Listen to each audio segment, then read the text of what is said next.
እያያችሁ ያላችሁት 2030 ነው። አሁን ደግሞ የምንገኘው በ2030 ፖድ ፕሮግራማችን ላይ ነው። ዛሬ ልንወያይበት ወይም ልናወራበት ያሰብነው ሀሳብ ኢሞሽናል ዲስታንስ ወይም ደግሞ የስሜት መራራቅ የሚል ሀሳብ ላይ ነው።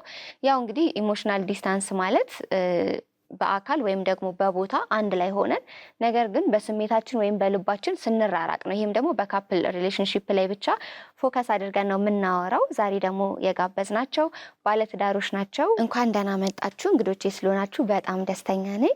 ያው የምናወራበትንም ርዕስ አንስቻለሁ፣ ግን መጀመሪያ እናንተን መታወቅ ስላለብን ምናልባት እናንተን ለማያውቁ ሰዎች ወይም ኦዲየንሶቻችን ራሳችሁን አስተዋውቁና። እኔ ወንደሰን አስጨንቅ እባላለሁ። ኤደን ወንደሰን እባላለሁ። በቲክቶክ ስማችን ደግሞ ኤዱ ኤንድ ወንዴ። ኤደን ወንደሰን። የአባትሽ ስምም የባልሽ ስምም ተመሳሳይ አንድ አይነት በስሙ እንዳይሆን ግን እንዴት ነው የተጀመረው? ምን ነበር አትራክት ያደረገሽ? አይ በስሙ እንኳን አይደለም። እንዴት ነበር ግን የፍቅር ግንኙነት የጀመራችሁት? እሺ ከሱ ልጀምር። በጣም ጥሩ። ምን ልጀምር? ደስ የሚል አጋጣሚ ነው። መጀመሪያ የተገናኘንበትን ጊዜ ልንገርሽ። እኔ የክፍለ ሀገር ልጅ ነኝ። ከባሌ ጎባ ነው የመጣሁት እና እነሱ ሰፈር አካባቢ ነበር የተከራየሁት ቤት። ኦኬ። አዲስ አበባ ውስጥ እና ለስራ እኩል ሰዓት ነው የምንወጣውና ሰልፍ፣ ያው የታክሲ ሰልፍ የታወቀ አይደል አለና ከኋላዋ ነው የተሰለፍኩት። ከዛ ያው ልክ ያለው ነገር አየሁ። ኮሌቷ ትንሽ ካፖርት ነገር ነው ያደረገችውና ኮሌቷ ልክ አልነበረም። ኦኬ። ከዛ ነካ አረኳትና እናት ኮሌታሽን አስተካክል ያልኳት አስተካከለች። ከዛ አብረን ገባን፣ ተቀመጥን። የዛን ቀን ምንም አላወራንም። ምንም አላወራችሁ? ምንም አላወራንም። እንዴት? እሺ ያጓጓችሁ ነው። ትንሽ ፊቷ ኮስተር ይላል እና ለሌላ ነገር አልጋብዘኝም፣ እንዴት ነሽም ለማለት እንደዛ አልጋብዘኝም። ፈራሃት? ከዛ በቀኑን እርግጠኛ አይደለሁም፣ ግን በዛው ሰሞን የምር በጣም ይገርመኛል። እኔ ራሱ ሳስበው እንደገና ተገናኘን እዛው ሰልፍ ላይ እና ያረገችው ጂንስ ጃኬት ነበር። የዛን ቀንም ኮሌቷ የዛን ቀንም እንደዛው ነበር ማለት ነው። አይደለም የእሷ ኮሌታ ከማዛነፍ ደግሞ በጣም የገረመኝ አንተ ለማስተካከል አይ ነው ሰልፍ ሁላ እንትን አላልንም። በመሀላችን የገባ ሰው እንኳን የለም። ግን አዲስ ሰው ሲሆን ያው ብታየውም አታረገውም እና ገርሞኝ ነው ያንተ። እኔ እንጃ ያው መቅረቡንም ፈልጌ ነው ምናልባት ያው እና ድጋሚ ነገርኳት። እኔን እየጠበቅሽ ነው እንዴ እንደዚህ አድርገሽ የምትጠብቂኝ ምናምን ነገር አልካት። ኦኬ። ስለዚህ ድጋሚ መሆኑን እንድታስታውሰው። እሺ። እና ለምን እንደዛ እንደሚፈጠር ታውቂያለሽ? በጣም እንቅልፍ ትወዳለች ነው ጠዋት ቸኩላ ነው የምትወጣው ሁሌ ማለት ነው። እና ለዛ ነው በደንብ ያስተካከለችው። የዛን ቀን አስተካከል ነው። ከዛ በኋላ ኮሌታ ቀረ። ከዛ እንዴት ነው ማለት ወደ ጓደኝነት የመጣችሁት? ስልክ ስትቀባበሉ? የዛኑ ቀን የተቀባበልነው ስልክ። በቃ የዛን ቀን ሂሳብ ከፈለችልኝ የታክሲ። ጥሩ ሰው ነች። በቃ በጣም እቺ ልጅማ በጣም ጥሩ ሰው ነች ብዬ ከዛ በቃ ጓደኛሞች ሆነን። በጣም እየገረመኝ ነበረ። ለካ ሰው መገናኛ አይታወቅም። ሰልፍ ላይ ሊያውም ኮሌታ በማስተካከል ይሄ ሰው ባሌ ይሆናል ብለሽ መቼም በዛ ሰዓት አታስቢበት። እና እንዴት ነው ማለት ከጊዜ በኋላ ነው እያደገ የመጣው ብዬ የማስበው። ስሜቱ መጀመሪያ ቤስት ፍሬንድ ነበርን ብላችሁኛል። መጀመሪያ ፊሊንጉ ሲፈጠር አንቺ ጋር የነበረው እስቲ እሱን ነገር ንገሪኝ። አይ እኔ መጀመሪያ ምንም ፊል አላደረኩም። እውነት በጣም ጓደኛዬ ነው። ምንም የለም ውስጤ፣ ምንም አይነት ነገር የለም። እንደዚህ አይነት ነገር ጓደኛዬ ነው። በጣም ስልሽ ምንም አልደብቀው። ኦኬ። ምንም ነገር ይፈጠር እንዲሆነ ብዬ ማውራ ኢቭን የሴት ወሬ እንኳን ቢሆን ከሱ ጋር ነበር ማውራው ምናምን እና የሆነ ሰዓት አላወቅነውም ሁለታችንም። አይ ቲንክ እውነት ሱስ ይሆንብሻል ከአንድ ሰው ጋር ይሄ መደዋወል ምናምንና ሳይደውል ሊንክ ሲቀር የሆነ ይደብረኛል ምናምን። አይ ቲንክ ከዛ በኋላ መሰለኝ ኦኬ ፊሊንጉ የተፈጠረው። መጠየቅ ምናምን የለም? ዝም ብላችሁ ነው የገባችሁት? እንዴት? እኔ እኮ እሱ ነገር ነው የማይገባኝ አሁን። እስቲ አስረዱኝ። መቼም ወደ ፍቅር ሲሆን ያድጋል፣ የሆነ ነገሮች ይመጣሉ እኮ እንዴት ማለት እንደዚህ በጣም የሚያስታውቅ ሽፍት የለውም። የሚገርምሽ ነገር ኦኬ በቃ የሆነ ሰዓት ነው ጀስት እንደዚህ እናርግ ላይክ ወደ ፍቅር እናሳድገው አይነት ነገር ሳይሆን ኢሞሽናችን አንድ አይነት እየሆነ መጣና ከዛ ጉንጭ ማልፋት ነው የሚሆነው። መነጋገሩ ቀጣል። አረ መነጋገር ያስፈልግም ማለት ነው። አዎ በቃ እና የሆነ ሰዓት ላይ ከሆኑ ስቴፖች በኋላ ቆም ብለን አወራን። ጥሩ ነው አይደል እየሄድንበት ያለው ነገር። አዎ ስለዚህ ቀጠልንበት በቃ። አሁን ዛሬም ከምናወራበት ርዕስ አንጻር ኢቨን ሰዎች ትዳር ውስጥ ራሱ ገብተው በጣም ግልጽ ላይሆኑ ይችላሉ ብዙ ነገራቸው ላይ። ለምሳሌ አሁን በስሜት መራረቅ ስንል አብረው ናቸው ያሉት፣ ኦልሬዲ ተጋብተዋል፣ ባልና ሚስት ናቸው፣ ብዙ ነገራቸውን አብረው ነው የሚያሳልፉት ምናምን። ግን ደግሞ ዲቴል ያላትን ፊሊንግ ወይም ያለውን ፊሊንግ ለሚስቱ ወይም ለባሏ አትናገርም፣ ወይ ለጓደኞቿ ነው የምትናገረው። ንዴቷን አታሳየውም ወይም ንዴቱን አያሳያትም። ማለት በቃ ግልጽ የሆነ እንትን አይኖራቸውም። እናንተ የነበራችሁ ነገር መጀመሪያ በቤስት ፍሬንድነት፣ ከዛ ወደ ፍቅር ግንኙነት፣ ከዛ ወደ ትዳር ሆኖ አሁን ባለትዳሮች ናችሁና ቀስ በቀስ እያደገ ነው እዚህ ጋር የደረሰው ሪሌሽንሺፓችሁ። እና በጣም አታች እንድትሆኑ ያደረጋችሁ ነገር፣ በጣም ጓደኛ እንድትሆኑ ያደረጋችሁ ነገር ምንድን ነው? ስቲል በስሜት መራራቅ እንዳይኖር ያደረጋችሁ ነገር ምንድን ነው? አይ ቲንክ ግልጽነታችን መሰለኝ። እንደነገርኩሽ በጣም ቤት ስለነበርን መጀመሪያ ምንም እንደምንደባበቀው ነገር የለም። እንዲህ ለኝ ይሆን ጀጅ ያደረገኝ ይሆን ምናምን የሚባል ነገር የለም። እኔ ጋር እሱ ጋርም እንደዛው ፊት ለፊት ነው የምንነጋገረው። አሁን ደግሞ ወደ ትዳር ስንመጣ ማኩረፍ ምናምን ብለው ነገር የለም። በቃ ግዴታ ማውራት አለብን። እንደዛ ብሎ የሚያምን ሰው ነው እሱ።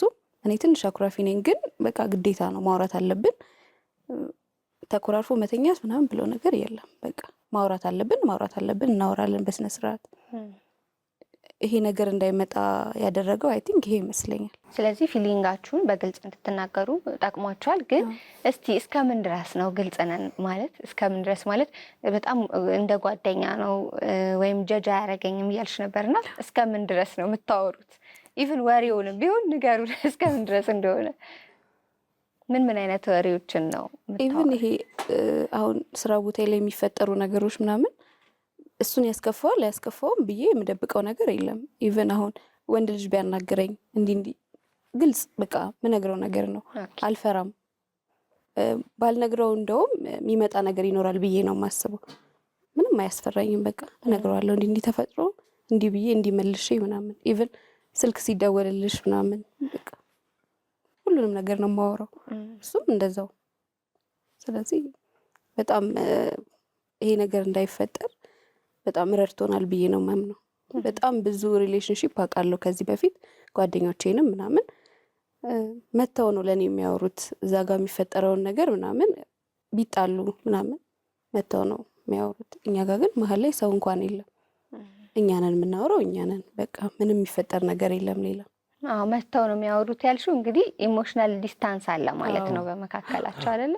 እንደዛ ካልሆነ ከባላቸው ጋር መፍታት የሚችሉትን ነገር ብዙ ጊዜ ኢቭን ከባላቸው ጋር ያንን ያክል አታች ሳይሆኑ ከጓደኛ ወይ ከቤተሰብ ጋር በጣም አታች የሚሆኑ ሰዎች አሉ፣ ያንን ያክል ግልጽ ስለማይሆኑ ማለት ነው። እና ሁለታችንም እዚህ ድረስ ነው የምናወራው ብለሽ ቅድም የገለሽበት መንገድ ያ ነገር ግጭት ፈጥሮባቸው አያውቅም? እንዴት ማለት አሁን እኔ ሳስበው ፖዚቲቭም ኔጌቲቭም ቢሆን ግጭት የሚያመጣ ነው የሚመስለኝ ሳስበው። ምክንያቱም የሆነ ሰው መጥቶ አንቺን ለፍቅር ቢጠይቅሽ ወይም ቢፈልግሽ ባልሽ ስለሆነ ይቀናል፣ እሱ ሚስት ስለሆንሽ የቀናት እንትን ሊፈጠር ይችላል። ባትቀኝ ደግሞ አትቀኝም እንበልና ደግሞ በፖዚቲቭ ብታስብ ሆነ ኢትስ ኦኬ ብትይውም ይደብራል። ለምን ኢትስ ኦኬ ያለችኝ አይነት ጥያቄ ሊፈጥር ይችላል።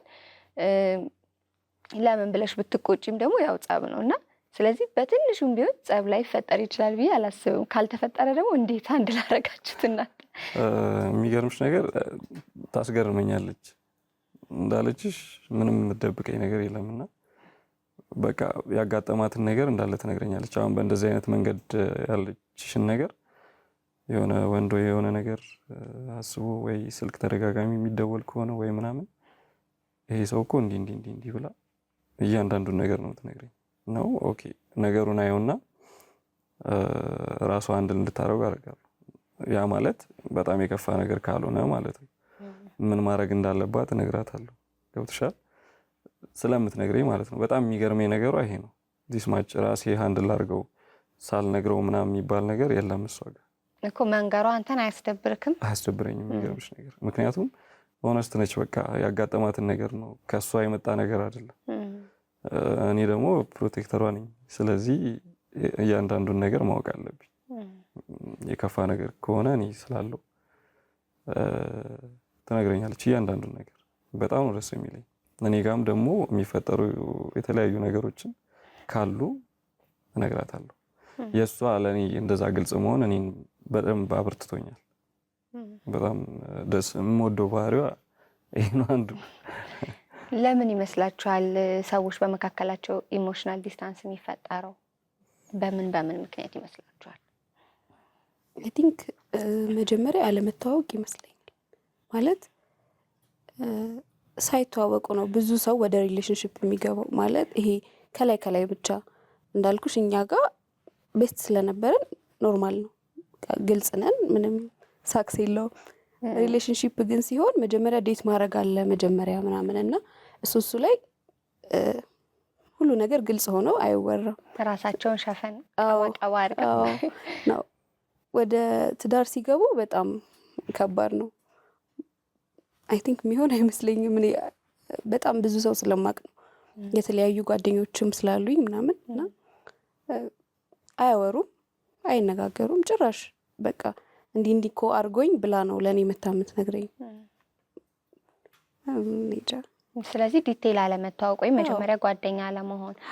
ልክ ነሽ። ማለት በተለይ ዴቲንግ ላይ መተወሻሽ ከሆነ ራስሽን ምሸፍኝ ከሆነ ምናምን ማይገለጥ ይመስላል እንጂ ባይዘው ሪሌሽንሺፑን የምትፈልጊው ከሆነና ማደጉ አይቀርም። ከዴቲንግ ወደ ፍቅር ግንኙነት፣ ከፍቅር ግንኙነት ወደ ትዳር ማደጉ አይቀርምና ሲያድግ አንቺም ያንን ማንነት ያልሆንሽው ከሆነ ይሰለችሻል። የሆነ ሰው ኤግዞስት ያደርጋል በቃ።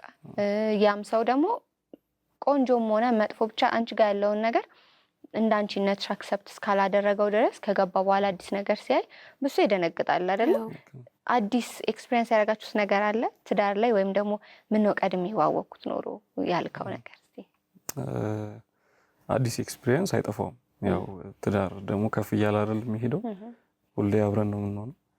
መለያየቱ ለስራ ብቻ ነው እንጂ አብረን ነው የምናድረው። ሶ አታችመንቱ በጣም ይጠነክራል። በዛው ልክ ደግሞ የሚያጋጩ ነገሮች ሊኖሩ ይችላሉ ምናምን። እኔ በምን አምናለሁ መሰለሽ? ነገሮች እንዲያድሩ አልፈልግም። በቃ በመጽሐፍም ሲናገር በኩርፊያችሁ ላይ ፀሐይ ትለቅ ነው ይለዋል። ተፈቶ ማደር አለብን። በቃ የኔ መርህ እሱ ነው። እሱን ደግሞ ታከብራለች። የትኛውም ነገር ይሁን ሳንነጋገርበት እንቅልፍ የሚባል ነገር የለም። በዛ ነገር ተነጋግረን ተማምነን ጥፋተኛ የሆነ ሰው ጥፋቱን አምኖ ለዛ ይቅርታ ጠይቆ ከዛ በቃ እንደ አዲስ እንደዛ ነው የምናሳልፈው እንጂ ነገሮች ካደሩ ጥሩ አይሆኑም። ላይክ የሆነ መተው ይመስላል እንጂ አንዳንዴ ውስጥ ቁጭ ይልና ከዛ ላይክ ሰው ኢግኖር ማድረግ ይመጣል ምናምን። ያ ሰው ሲናገርሽ ወይ የሆነ ነገር ሲልሽ መሰልቸቱ ይመጣል። በቃ ያ ጋፕ ነው እያሰፋው ሌላ ሰርድ ፐርሰን እየፈለግሽ የምትሄጂው የምትነግሪው ሰው ምናምን ሌላ ሰው ደግሞ። እንደዛ እንዳይሆን ግን መጀመሪያ በዚህ መልኩ ትዳርሽን ማከም አለብሽ እንጂ ግጭት አይጠፋም ምናምን አይባልም። አለው በደንብ ግን ነገሮቹን በጊዜ እዛው ቦታው ላይ መፍታት ጥሩ ነው ብዬ አስባለሁ። ሁለት ፖይንቶች ወስጃለሁ ከእናንተ በጣም ትልልቅ።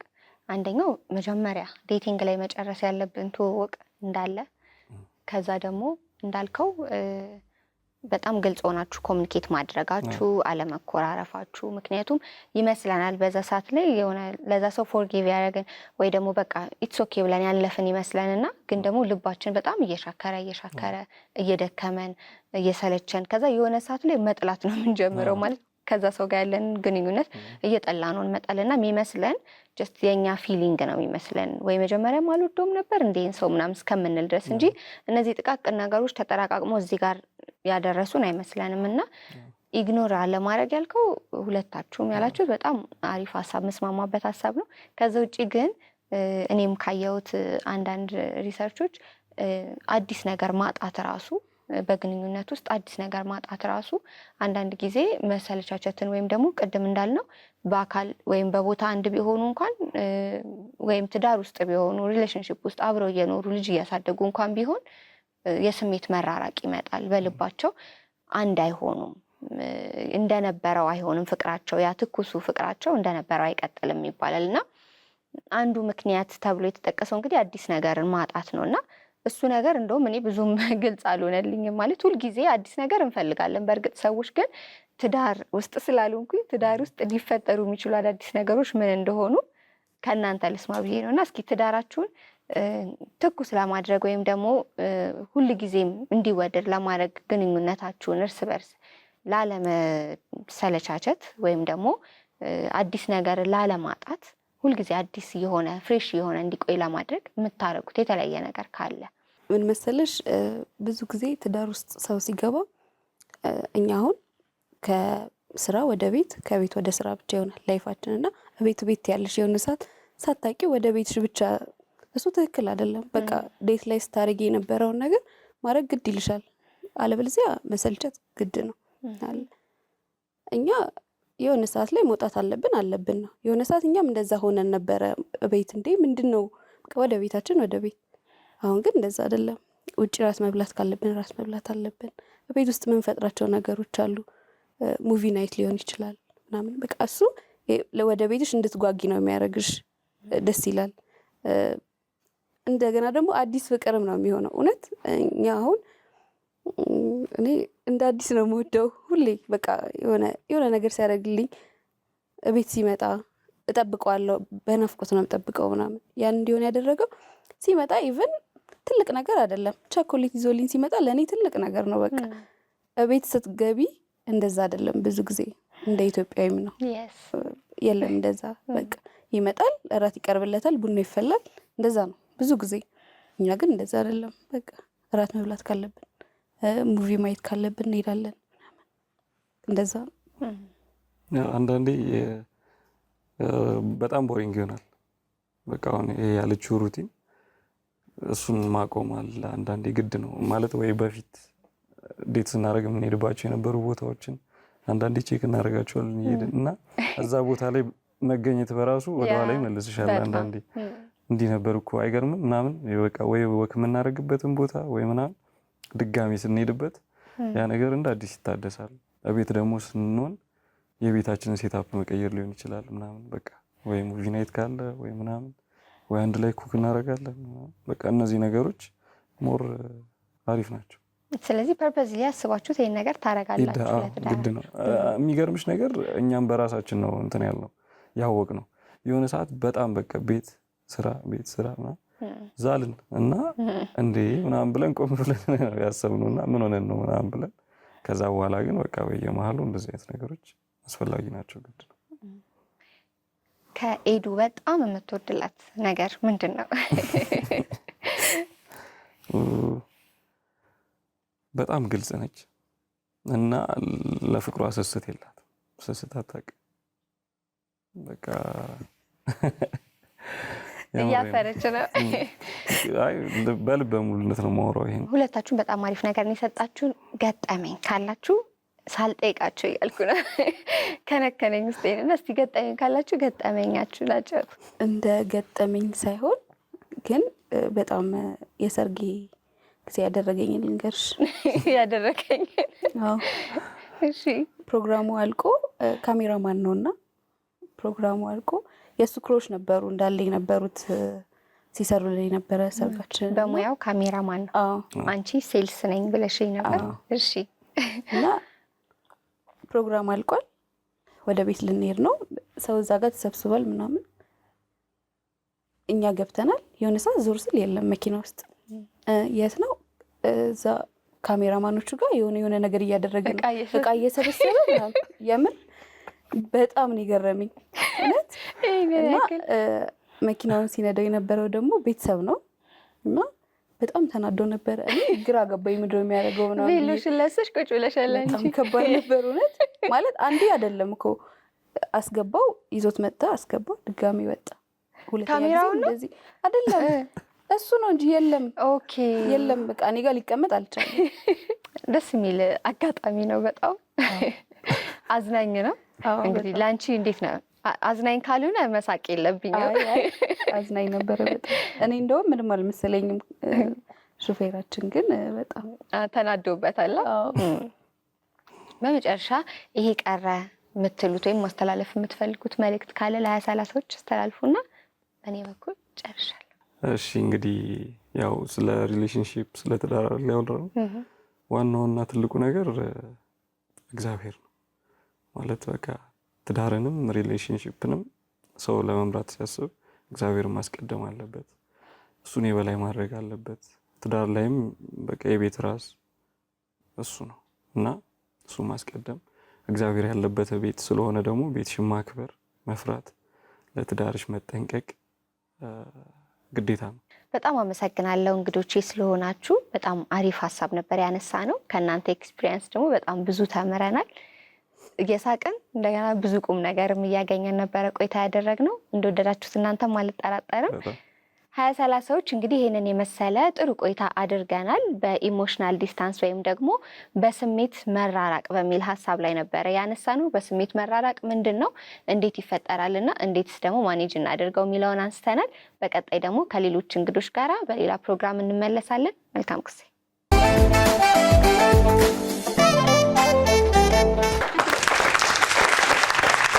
አረንዳት ወርቂ አለም እንዴት ነው ወጣትነት? በጣም ነው ደስ የሚለው ወጣትነት። ወደክ ኢንጆይ ያደረገው ነው። የዛሬው 2030 ደግሞ በጣም ደስ ይላል። በጣም ደስ ይላል። የሚጠቅማቸውን አሪፍ ነገር አግኝተዋል ብለን እናምናለን። አሪፍ ጊዜ ያሳልፈን ነበረ። አሁን ግን ልንለያይ ነው። ያው ልንሰነባበት ነው። እንደተጠበቀው እንደተለመደው ሳምንት እንደዚሁ አሪፎቹን ፕሮግራሞቻችንን ይዘን ወደ እናንተ ምንደርስ ነው የሚሆነው። አብራችሁን ስለነበራችሁ በጣም ደስ ይለናል። ሳምንት አሪፍ የ2030 ፕሮግራሞችን ለማየት ተዘጋጅታችሁ ጠብቁን። ኤደን ዋቅቶሌ፣ ጌታውን አሰፋ ከመላው የ2030 ፕሮግራም አዘጋጆች ጋር አብረናችሁ ቆይተናል። ሳምንት እንገናኝ። ባይ ባይ።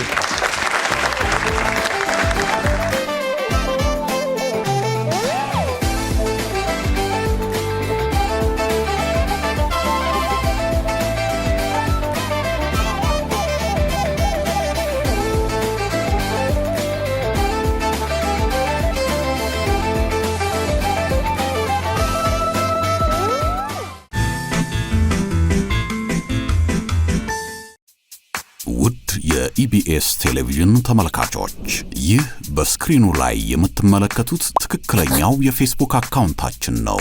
እንደተለመደው በፕሮግራሞቻችን ላይ ያላችሁን ገንቢ አስተያየት እየጻፋችሁልን ላይክ እና ሼር ማድረጋችሁን ለማስታወስ እንወዳለን። ኢቢኤስ ቴሌቪዥን የርሶ ቀዳሚ ምርጫ።